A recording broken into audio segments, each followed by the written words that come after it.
तो काम म्हणजे कसं म्हणजे काम म्हणजे वासना. वासना म्हणजे काय? वासना म्हणजे आता कसं सांगू म्हणजे एखादी गोष्टीची ओढ की असं काहीतरी खूप करावंसं वाटतं. अरे पण म्हणजे काय? मला नाही कळलं. आणि मग असं झाल्यानंतर म्हणजे मग त्याने बाई अजून काही 1-2 भयानक उदाहरणं दिली मला. मी सांगू शकत नाही. नाही पण तरी पण मला असं कळत नाही असं काहीतरी केलं. ठीक आहे, तू मोठा झाल्यावर कळेल.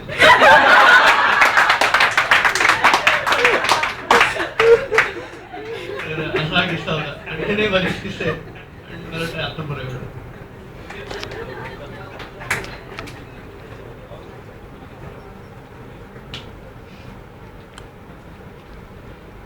नमस्कार.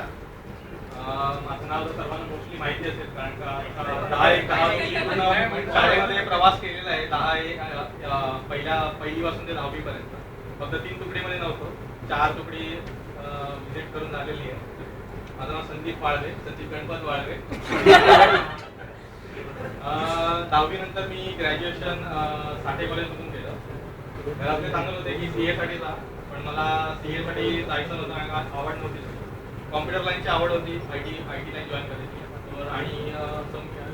एक जस्ट डिप्लोमा केला होता, पण मला जॉब तसा मिळत नव्हता. मग त्याच्यानंतर थोड्या दिवसांनी मी HDFC मध्ये as a data entry operator job करत होतो, पण तिकडे एवढी मजा येत नव्हती. नंतर मला ICICI मधनं ऑफर मिळाली की as a health support join करायचं. जॉईन केलं तिकडे. त्याच्यानंतर त्यांनी इकडे माझा परफॉर्मन्स बघितला आणि मग नंतर त्यांनी मला सर्व सपोर्टमध्ये घेतलं. आणि आता मी सध्या टाटा सोल्युशन प्रायव्हेट लिमिटेडमध्ये ॲज अ सिस्टम ॲडमिनिस्ट्रेटर म्हणून काम करतो. 2.5 वर्ष झाली. आणि शाळेच्या आठवणी म्हणायच्या झालं तर 2 आठवणी आहेत त्या अजूनही लक्षात आहेत. आय थिंक 5वी मध्ये असताना आम्हाला स्टॅम्प कलेक्ट करायची आवड होती सगळ्यांना. त्यावेळेला आम्ही स्टॅम्प कलेक्शन करताना एक्सचेंज आणि करायचो. मग तुझ्याकडे कुठचे स्टॅम्प्स आहेत मला दे, जुने असतील तर. तसं असताना माझ्या बाजूला अभिजित आंबेडकर बसायचा.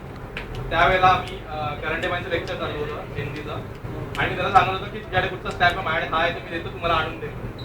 तर ते डिस्कशन चालू असताना बाईंनी बघितलं आणि मला काय चाललंय. तर अभिजित आणि दोघंही आम्ही घाबरलो. अभिजितने त्याचं काही चुकी नव्हती, तो उभा राहिला. त्याने सांगितलं बाई माझ्या कानात काहीतरी चुकी. बाईने बोलवलं ये इकडे. काय चाललं? काही नाही बाई, जस्ट तसं बोलत होतो फक्त. आणि बाईने जरा जवळ आणि एक खाड एकदम कानाखाली वाचलं. ती अजूनही लक्षात आहे. तेवढाच एक मार खाल्लेला शाळेमध्ये.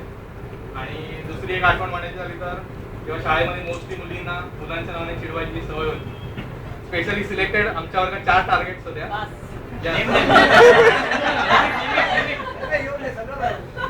तेव्हा मोस्टली आम्ही पण चिडवायचो.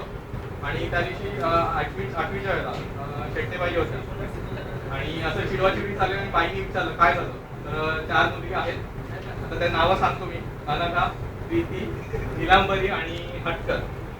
4वी वयाला त्यांनी सांगितलं की बाई आम्हाला मुलं असं चिडवलं. तर मग बाई त्या उभ्या होत्या आणि तेवढ्यात पाटीलबाई आल्या. पाटीलबाईने विचारलं काय झालं. तर बाईंनी सरळ सांगितलं की ते मुलं आहेत, मुलींना असं चिडवतं. तर म्हणाले ठीक आहे. आणि मग कोण नावं सांगा म्हणून सांगितलं. आम्ही सगळे घाबरलेलो आणि त्यांनी मग एक नावं घ्यायला सुरुवात केली. आम्ही मानाखाली घालून बसलो. तेव्हा आमचं पण नाव लकली तेव्हा आमची नावं नव्हती आलेली आहेत आणि ज्यांची नावं आलेली त्यांना पूर्ण वरांडा साफ करायला लागलेला नाही. त्याच्यानंतर सोनावणे होता, Sachin Sonawane. He was very much famous for that.